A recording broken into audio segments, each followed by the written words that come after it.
ವಿದ್ಯಾಭ್ಯಾಸದಲ್ಲಿ ಉನ್ನತ ಮಟ್ಟದಲ್ಲಿ ಹೆಚ್ಚಿನ ಡಿಗ್ರಿಗಳು ತೊಗೊಂಡಿರ್ತಕ್ಕಂಥವ್ರು ಯಾರಾದರೂ ಇದ್ದರೆ ಅದು ನಮ್ಮ ಮನಮೋಹನ್ ಸಿಂಗ್ ಇದ್ದರೆ. ನಮ್ಮ ದೇಶದಲ್ಲೇ ಫೈನಾನ್ಸ್ ಅಂದರೆ ಹಣಕಾಸಿನ ವ್ಯವಸ್ಥೆಯಲ್ಲಿ ಅರ್ಥವ್ಯವಸ್ಥೆಯಲ್ಲಿ ಒಂದು ಹೊಸ ಚಾಪನೆ ಮೂಡಿಸಿದ್ರು ಅಂತ ಹೇಳಲಿಕ್ಕೆ ನಾವು ಇಷ್ಟಪಡ್ತೀವಿ.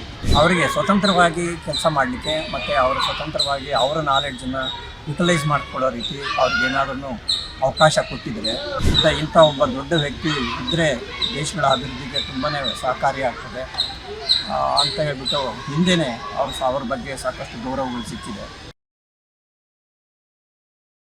ಸರ್, ಡಾಕ್ಟರ್ ಮನಮೋಹನ್ ಸಿಂಗ್ ಅವರು ವಿದೇಶಿಯಾಗಿದ್ದಾರೆ. ಖಂಡಿತ. ಏಕೆಂದರೆ ಮನಮೋಹನ್ ಸಿಂಗ್ರವರು ನಮ್ಮ ದೇಶದಲ್ಲಿ ಕಾಲ ನಿಧನ ಆಗಿರ್ತಕ್ಕಂಥದ್ದು ನಮ್ಮ ದೇಶಕ್ಕೆ ಭಾಳ ನಷ್ಟ ಅಂತ ಅನಿಸುತ್ತೆ.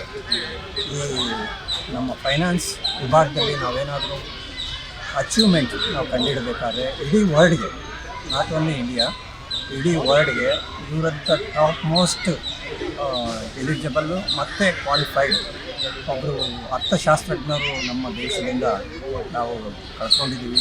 ನಮ್ಮ ಇದಕ್ಕೆ ಅವರ ಸ್ಮರಣಕ್ಕೆ ನಮಗೆ ಅವರ ಕುಟುಂಬ ಮತ್ತು ನಮ್ಮ ದೇಶದಲ್ಲಿರೋದನ್ನೆಲ್ಲನೂ ಕೂಡ ಪರಮಾತ್ಮ ಅವ್ರಿಗೆ ಆತ್ಮಕ್ಕೆ ಒಳ್ಳೆಯ ಶಾಂತಿ ಮತ್ತು ಇದನ್ನು ಕೊಡಲಿ ಅಂತ ಹೇಳಿ ನಾವು ಕೂಡ ಹೃದಯಪೂರ್ವಕವಾಗಿ ಅವರಿಗೆ ಶ್ರದ್ಧಾಂಜಲಿಯನ್ನು ಸಲ್ಲಿಸ್ತಾ ಇದ್ದೇವೆ. ಹಾಗೆ ಈ ರೀತಿ ನಮ್ಮ ದೇಶದಲ್ಲಿ ಪ್ರೈಮ್ ಮಿನಿಸ್ಟರ್ ಆಗಿ ಅವರು ಪ್ರೈಮ್ ಮಿನಿಸ್ಟರ್ ಆಗಿದ್ದಾಗ ಇಡೀ ಪ್ರಪಂಚದಲ್ಲಿ ಪ್ರೈಮ್ ಮಿನಿಸ್ಟರ್ ಹುದ್ದೆಯಲ್ಲಿ ಇರ್ತಕ್ಕಂಥ ಯಾವುದೇ ದೇಶದ ಒಬ್ಬ ಪ್ರತಿನಿಧಿ ಅಥವಾ ಪ್ರೆಸಿಡೆಂಟ್ ಅಂತ ಏನು ಕರಿತೀವಿ, ಅವ್ರುಗಳು ಇಷ್ಟು ವಿದ್ಯಾಭ್ಯಾಸದಲ್ಲಿ ಉನ್ನತ ಮಟ್ಟದಲ್ಲಿ ಹೆಚ್ಚಿನ ಡಿಗ್ರಿಗಳು ತೊಗೊಂಡಿರ್ತಕ್ಕಂಥವ್ರು ಯಾರಾದರೂ ಇದ್ದರೆ ಅದು ನಮ್ಮ ಮನಮೋಹನ್ ಸಿಂಗ್ ಇದ್ದರೆ. ಜೊತೆಗೆ ಮೊದಲು ಹಣಕಾಸು ಸಚಿವರಾಗಿ ಮತ್ತು ಫೈನಾನ್ಸ್ ಚೇರ್ಮನ್ ಆಗಿ ಮತ್ತು ಹಲವಾರು ಕ್ಷೇತ್ರಗಳಲ್ಲಿ ಅವರು ಫೈನಾನ್ಸ್ ಬಗ್ಗೆ ಅಧ್ಯಯನ ಮಾಡಿ ಒಳ್ಳೆಯ ತಂತ್ರಜ್ಞಾನ ಮತ್ತು ನಮ್ಮ ಟೆಕ್ನಾಲಜಿ ಅಂತಂದರೆ ನಮ್ಮ ಭಾರತದ ಅಭಿವೃದ್ಧಿಗೋಸ್ಕರವಾಗಿ ಹಣಕಾಸಿನ ವ್ಯವಸ್ಥೆಯಲ್ಲಿ ಯಾವ್ಯಾವ ರೀತಿ ನಮ್ಮ ದೇಶದಲ್ಲಿ ಕ್ರೋಢೀಕರಿಸಬೇಕು ಮತ್ತು ವಿದೇಶಗಳಿಂದ ನಮ್ಮ ಹಣ ಸೌಲಭ್ಯಗಳನ್ನು ಬರಲಿಕ್ಕೆ ಮತ್ತು ನಮ್ಮ ವ್ಯವಸ್ಥೆಗಳಲ್ಲಿ ಬದಲಾವಣೆ ಮಾಡ್ಕೊಳ್ಳಿಕ್ಕೆ ಅವರ ಪಾತ್ರ ಮತ್ತು ಅವರ ಸಾಹಸ ಮತ್ತು ಅವರ ಒಂದು ಸಜೆಷನ್ ತುಂಬಾ ನಮ್ಮ ದೇಶಕ್ಕೆ ಹೆಲ್ಪ್ ಆಗಿದೆ. ಆದರೆ ಕೆಲವು ಸಂದರ್ಭದಲ್ಲಿ ನಾವು ಇದು ನೋಡಿಕೊಂಡಾಗ ಅವರಿಗೆ ಪೂರಕವಾದಂಥ ಒಂದು ಸಪೋರ್ಟು ಮತ್ತು ಸಹಕಾರ ಈ ಒಂದು ಕೆಲವು ಬಾರಿನಲ್ಲಿ ಸಿಗಲಿಲ್ಲ. ಅವರಿಗೆ ಸ್ವತಂತ್ರವಾಗಿ ಕೆಲಸ ಮಾಡಲಿಕ್ಕೆ ಮತ್ತು ಅವರು ಸ್ವತಂತ್ರವಾಗಿ ಅವರ ನಾಲೆಡ್ಜನ್ನು ಯುಟಿಲೈಸ್ ಮಾಡ್ಕೊಳ್ಳೋ ರೀತಿ ಅವ್ರಿಗೇನಾದ್ರೂ ಅವಕಾಶ ಕೊಟ್ಟಿದ್ದರೆ ಅವರು ನಮ್ಮ ದೇಶನ ಇಡೀ ಪ್ರಪಂಚದಲ್ಲೇ ಮಾದರಿಯಾಗಿರ್ತಕ್ಕಂಥ ದೇಶನ ಕೊಡೋದ್ರಲ್ಲಿ ಅವರ ಒಂದು ಸೇವೆ ಮತ್ತು ಅವರಲ್ಲಿರ್ತಕ್ಕಂಥ ನಾಲೆಡ್ಜು ಮತ್ತು ಇದೆಲ್ಲನೂ ಕೂಡ ಬಳಸ್ಕೋಬೋದಾಗಿತ್ತು. ಆದರೆ ಕಾರಣಾಂತರದಿಂದ ಸರ್ಕಾರದಲ್ಲಿ ಅವರಿಗೆ ಸಪೋರ್ಟ್ ಕೊಡ್ತಕ್ಕಂಥದ್ದು ಇದೆಲ್ಲನೂ ಕೂಡ ಸಾಕಾಗಲಿಲ್ಲ ಅಂತ ಅನಿಸುತ್ತೆ. ಹಾಗೆ ಅವರು ಡಾಕ್ಟರೇಟು ಕೂಡ ಅವರು PhD ತಗೊಂಡು ಅವರು ಕೂಡ ಇದು ಮಾಡಿದರು. ಜೊತೆಗೆ ಅವರು ಎಲ್ಲ ಪಕ್ಷದ ಪ್ರತಿನಿಧಿಗಳನ್ನು ಕರೆದು ಅವರೆಲ್ಲ ಆತ್ಮೀಯತೆಯನ್ನು ಇಟ್ಕೊಂಡು ಯಾವುದೇ ಭೇದ ಭಾವ ಇಲ್ಲದೆ ಹಣಕಾಸು ಮತ್ತು ದೇಶದ ಅಭಿವೃದ್ಧಿಗೋಸ್ಕರವಾಗಿ ಸಾಕಷ್ಟು ಎಲ್ಲರೂ ಕೂಡ ಸಲಹೆ ಮತ್ತು ಅವರಲ್ಲಿ ಆಗ್ತಾ ಇರ್ತಕ್ಕಂಥ ಕೆಲವೊಂದು ನ್ಯೂನತೆಗಳನ್ನು ಸರಿ ಮಾಡಿಸ್ಕೊಳ್ಳೋದಕ್ಕೆ ಅವರು ಭಾಳನೇ ಶ್ರಮಪಟ್ಟರು. ಆ ರೀತಿಯ ಒಬ್ಬರು ಉನ್ನತ ಮಟ್ಟದಲ್ಲಿರ್ತಕ್ಕಂಥ ಒಬ್ಬರು ತಂತ್ರಜ್ಞಾನ ಮತ್ತು ವಿಜ್ಞಾನ ಮತ್ತು ಈಗೇನು ಫೈನಾನ್ಸ್ನಲ್ಲಿರ್ತಕ್ಕಂಥ ಅವರಲ್ಲಿರ್ತಕ್ಕಂಥ ಒಂದು ಜ್ಞಾನ ಇಡೀ ಪ್ರಪಂಚಕ್ಕೇ ಆಮೇಲೆ ಅವ್ರದ್ದು ಬೇಕಾಗಿತ್ತು. ಅದನ್ನು ಕೂಡ ಕೆಲವು ದೇಶಗಳು ಅದನ್ನು ವ್ಯಕ್ತಪಡಿಸಿದ್ದಾರೆ. ಇಂಥ ಒಬ್ಬ ದೊಡ್ಡ ವ್ಯಕ್ತಿ ಇದ್ದರೆ ದೇಶಗಳ ಅಭಿವೃದ್ಧಿಗೆ ತುಂಬಾ ಸಹಕಾರಿಯಾಗ್ತದೆ ಅಂತ ಹೇಳ್ಬಿಟ್ಟು ಹಿಂದೆಯೇ ಅವ್ರ ಬಗ್ಗೆ ಸಾಕಷ್ಟು ಗೌರವಗಳು ಸಿಕ್ಕಿದೆ. ಅಂಥ ಒಬ್ಬರು ದೊಡ್ಡ ವ್ಯಕ್ತಿಗಳು ನಮ್ಮ ಜೊತೆಯಲ್ಲಿ ಇದ್ದು ಇಷ್ಟು ದಿವಸ ಸೇವೆ ಮಾಡಿ ವಯೋವೃದ್ಧಿಯಿಂದ ಅವರು ಇದನ್ನು ಮರಣ ಹೊಂದಿದ್ದಾರೆ.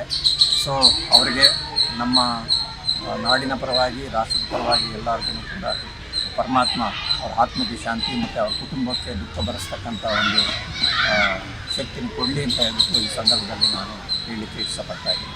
ಸರ್, ಇನ್ನು 2004ರಿಂದ 2014 ಕೂಡ ನಮ್ಮ ಭಾರತಕ್ಕೆ ಪ್ರಧಾನಿ ಆಗಿದ್ದರು ಅವರು. ಸೊ ಯಾವ ಥರ ಬದಲಾವಣೆಯನ್ನು ತಂದಿದ್ರು ಆ ಟೈಮಲ್ಲಿ? ಮೊದಲು ಈ ಬಿಸ್ನೆಸ್ ಇದನ್ನು ನಾವು ನೋಡಿಕೊಂಡಾಗ ಅಂತಾರಾಷ್ಟ್ರೀಯ ವ್ಯಾಪಾರೀಕರಣ ಅಂತ ಏನು ಕರಿತೀವಿ, ಮತ್ತು ನಮ್ಮ ದೇಶದಲ್ಲಿರ್ತಕ್ಕಂಥ IT-BTಗೆ ಸಂಬಂಧಪಟ್ಟಿರ್ಬೋದು, ಬೇರೆ ಈ ಹಣಕಾಸಿನ ವ್ಯವಸ್ಥೆನಲ್ಲಿ ಕೆಲವೊಂದು ಕರೆನ್ಸಿ ಅಂತ ಏನು ಕರಿತೀವಿ, ಆ ಕರೆನ್ಸಿನ ಬದಲಾವಣೆ ಮಾಡಿಕೊಳ್ಳುವಂಥ ಸಮಯದಲ್ಲಿ ಮತ್ತು ಬೇರೆ ವಿದೇಶಗಳಲ್ಲಿ ಇರ್ತಕ್ಕಂಥ ಹಣಕಾಸಿನ ವ್ಯವಸ್ಥೆ ಬಗ್ಗೆ, ನಮ್ಮ ದೇಶದಲ್ಲಿರ್ತಕ್ಕಂಥ ಹಣಕಾಸಿನ ವ್ಯವಸ್ಥೆ ಬಗ್ಗೆ ಎರಡನ್ನೂ ಕೂಡ ಮ್ಯಾಚ್ ಆಗೋ ರೀತಿ ಕೆಲವೊಂದು ಬದಲಾವಣೆಗಳನ್ನು ತರಲಿಕ್ಕೆ ಅವರು ತುಂಬಾ ಪೂರಕವಾಗಿ ಅವರು ಕೆಲಸ ಮಾಡಿದರು. ಅಷ್ಟೇ ಅಲ್ಲ, ಹೇಳಬೇಕು ಅಂತಂದರೆ ನಮ್ಮ ದೇಶದಲ್ಲೇ ಫೈನಾನ್ಸ್ ಅಂದರೆ ಹಣಕಾಸಿನ ವ್ಯವಸ್ಥೆಯಲ್ಲಿ ಅರ್ಥವ್ಯವಸ್ಥೆಯಲ್ಲಿ ಒಂದು ಹೊಸ ಚಾಪನೆ ಮೂಡಿಸಿದ್ರು ಅಂತ ಹೇಳಲಿಕ್ಕೆ ನಾವು ಇಷ್ಟಪಡ್ಬೋದು. ಸೊ ಕೆಲವು ಸಂದರ್ಭದಲ್ಲಿ ಅವರು ಹೇಳ್ತಾ ಇದ್ರು, ನಾವು ನಮಗೆ ಶಕ್ತಿ ಇದೆ, ನಾಲೆಡ್ಜ್ ಇದೆ, ಮತ್ತು ನಮಗೆಲ್ಲನೂ ದೇವರು ಕೊಟ್ಟಿದ್ದಾರೆ, ಆದರೆ ಅದನ್ನು ಎಕ್ಸಿಕ್ಯೂಟ್ ಮಾಡಲಿಕ್ಕೆ ಅಂದರೆ ಅದನ್ನು ಬಳಸ್ಕೊಳ್ಳಿಕ್ಕೆ ಮತ್ತು ಅದನ್ನು ಬೆಳೆಸ್ಕೊಳ್ಳಿಕ್ಕೆ ಇಲ್ಲಿ ಸ್ವಲ್ಪ ಹಲವಾರು ಗೊಂದಲ ಇದೆ. ಆ ಗೊಂದಲಗಳು ಸರಿಯಾದರೆ ಖಂಡಿತವಾಗಿ ನಮ್ಮ ದೇಶದ ಅಭಿವೃದ್ಧಿಗೆ ಪೂರಕವಾಗಿ ನಡೆಯುತ್ತೆ ಅನ್ನತಕ್ಕಂಥದ್ದು ಮಾತುಗಳನ್ನ ಹಿಂದೆ ಅವರು ಇದ್ದಾಗ ಸಮಯದಲ್ಲಿ ವ್ಯಕ್ತಪಡಿಸಿರ್ತಕ್ಕಂಥದ್ದು ನಾವು ಕೇಳಿದ್ದೇವೆ. ಸರ್, ಇವಾಗ ಅವರು ಕಾಂಗ್ರೆಸ್ ಪಕ್ಷದಲ್ಲಿ ಇದ್ದವರು, ಸೊ ಈ ಹಿಂದೆ ಅಂದರೆ ಇವಾಗ ಕಾಂಗ್ರೆಸ್ ಸರ್ಕಾರ 100 ವರ್ಷ ಪೂರೈಸ್ತಿದೆ ಅಂತ ಒಂದು ಕಡೆ ಖುಷಿ ಫಂಕ್ಷನ್ ಕೂಡ ನಡೀತಾ ಇದೆ ಬೆಳಗಾವಿಯಲ್ಲಿ, ನೀವು ನೋಡಿದ್ರ. ಸೊ ಇಲ್ಲಿ ಒಂದು ಕಡೆ ಇವತ್ತಿಗೆ ನಾವು ಇದನ್ನ ತಿಳ್ಕೊಂಡಿದ್ದೀವಿ ಅನ್ನೋದು ನಿಂತಿದ್ದಾರೆ. ಹೌದು, ಇದು ಒಂದು ರೀತಿ ಎಲ್ಲರಿಗೂ ಕೂಡ ಬೇಸರ ಆಗ್ತಕ್ಕಂಥ ವಿಷಯನೇ. ಯಾಕೆ 100 ವರ್ಷ ಸತತವಾಗಿ ಗಾಂಧೀಜಿಯವರು ನಮ್ಮ ಕರ್ನಾಟಕಕ್ಕೆ ಬಂದು ಕರ್ನಾಟಕದಲ್ಲಿ ಒಂದು ಸಮ್ಮೇಳನ ಉದ್ದೇಶಿಸಿ ಮಾತನಾಡ್ತಕ್ಕಂಥದ್ದು ಕಾಂಗ್ರೆಸ್ ಸಮ್ಮೇಳನದಲ್ಲಿ, ಅದು 100 ವರ್ಷದ ಆಚರಣೆ ನಮ್ಮ ಕರ್ನಾಟಕದ ಸರ್ಕಾರ ಆಚರಿಸ್ತಾ ಇದೆ. ಭಾಳ ಸಂತೋಷದ ವಿಷಯ.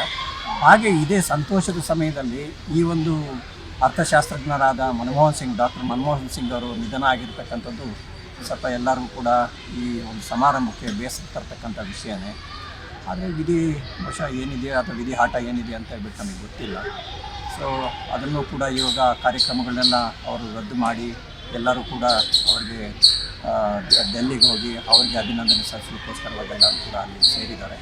ಸೊ ಅದು ನಮ್ಮ ಕೆಲವು ಸತಿ ಏನಾದರೆ ಕಾಂಗ್ರೆಸ್ಸು 100 ವರ್ಷ ಆಗಿರೋದನ್ನು ಆಚರಣೆನ ಮುಂದಿನ ದಿನಗಳಲ್ಲಿ ಮಾಡ್ಬೋದು, ಆದರೆ ಇದು ಅನ್ಎಕ್ಸ್ಪೆಕ್ಟೆಡ್, ಇದನ್ನು ಯಾರು ಅದು ಆಗಿದೆ. ಸೊ ಮುಂದಿನ ದಿನಗಳಲ್ಲಿ ಅದನ್ನು ಆಚರಣೆ ಮಾಡ್ತಕ್ಕಂಥದ್ದು ಮುಂದುವರಿಸ್ತಕ್ಕಂಥದ್ದು ಕ್ಷೇಮ ಅಂತ ಹೇಳಿ ನಮ್ಮ ಭಾವನೆ. ಸೊ ಇನ್ನು ಇವಾಗ ಬರ್ತಿರುವಂಥ ರಾಜಕೀಯ ವ್ಯಕ್ತಿಗಳು, ಸೊ ಇವ್ರನ್ನ ನೋಡಿ ಒಂದು ನೀತಿ ಪಾಠ ಕಲಿಬೋದು ಅನ್ನೋದಾದರೆ ಅದು ಯಾವುದು ಅಂತ? ಖಂಡಿತ ಹೌದು.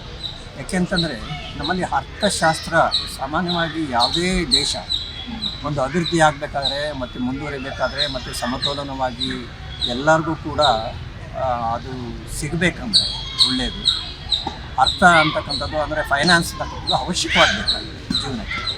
ಆ ಜೀವನಕ್ಕೆ ಅವಶ್ಯಕವಾಗಿ ಬೇಕಾಗಿರ್ತಕ್ಕಂಥ ಒಂದು ಫೈನಾನ್ಷಿಯಲ್ ವ್ಯವಸ್ಥೆ ಇದೆಯಲ್ಲ, ಆ ವ್ಯವಸ್ಥೆನ ಮಾಡಬೇಕು ಅಂತಂದರೆ ಅದು ಉದಾಹರಣೆಗೆ ನಮ್ಮ ಕುಟುಂಬದಲ್ಲಿ ನಾವು ಮಾಡಬೇಕು, ನಿರ್ವಹಣೆ ಮಾಡಬೇಕು ಅಂತ ಅಂದಾಗ ಯಾವ್ಯಾವ ರೀತಿ ನಿರ್ವಹಣೆ ಮಾಡಬೇಕು ಅಂತ ಹೇಳ್ಬಿಟ್ಟು ಮನೆ ಯಜಮಾನರು ಅಥವಾ ಇವರೇನಿರ್ತಾರೆ ಅವರು ಅದನ್ನು ಇದು ಮಾಡ್ತಾರೆ. ಆದರೆ ರಾಷ್ಟ್ರಕ್ಕೆ ಮತ್ತು ಅಂತಾರಾಷ್ಟ್ರ ಮಟ್ಟದಲ್ಲಿ ಮಾಡ್ತಕ್ಕಂಥದ್ದು ಅಂತ ನಾವು ಬಂದಾಗ ಅದಕ್ಕೆ ಹೆಚ್ಚಿನ ಅದರಲ್ಲಿ ಜ್ಞಾನ ಬೇಕು, ಅದರಲ್ಲಿ ಇರ್ತಕ್ಕಂಥ ಅನುಭವ ಬೇಕು.